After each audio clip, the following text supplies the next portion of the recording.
Welcome back to Chapter 19 of Travels with My Lamps. This is taking one for the team in Alliston, Ontario. A little lovely show with Faber Drive and Jesse LaBelle. The town of Alliston rebuilt a 3-story building as a community center and performance space.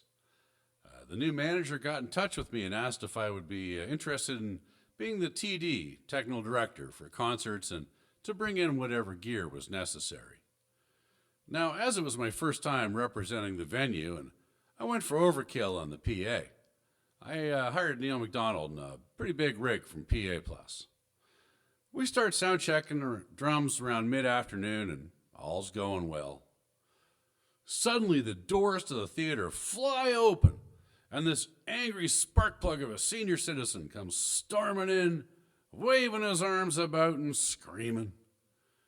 Now I jump out of my seat and I walk over to him and I say something like, "Hi, let's step outside out of this noise and let me hear what you're saying."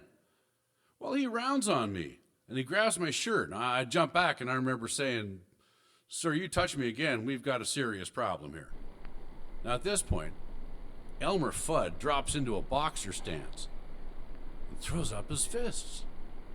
And as my brain says, "Elmer Fudd's not going to throw, he unloads a right fist to my chops. Wham!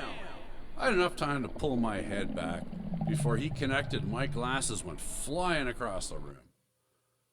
Time stops as everyone in the band and crew are all staring at me, and I'm trying to process what just happened.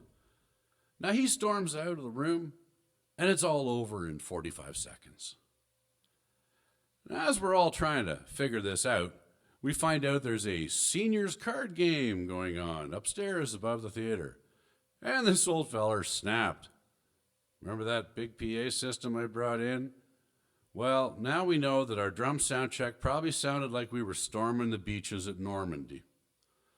It's all a big misunderstanding as I get management and we find the guy back upstairs playing cards.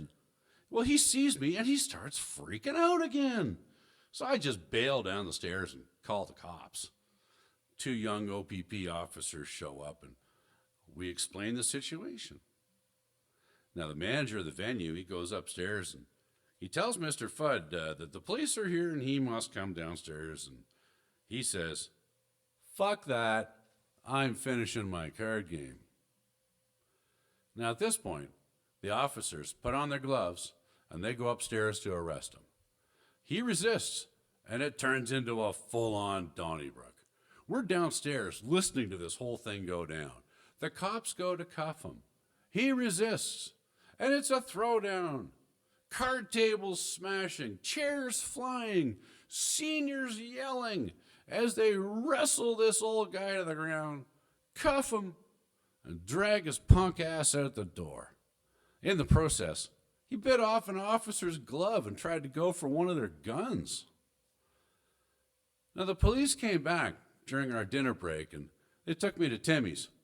Told me that the old Elmer there, he was a Golden Gloves boxer from World War II. He had no previous charges, and they didn't know him. Now, I asked them to keep him overnight until we were out of town. I had visions of the Dimebag Darrell incident where a deranged fan started shooting. So when I went back to the theater about 9 months later with a different artist, the court appearance was on the front page of the local paper. The judge let the old fella off with almost all the charges, no fines, and he was forbidden to contact me for 1 year. What the fuck, Alliston?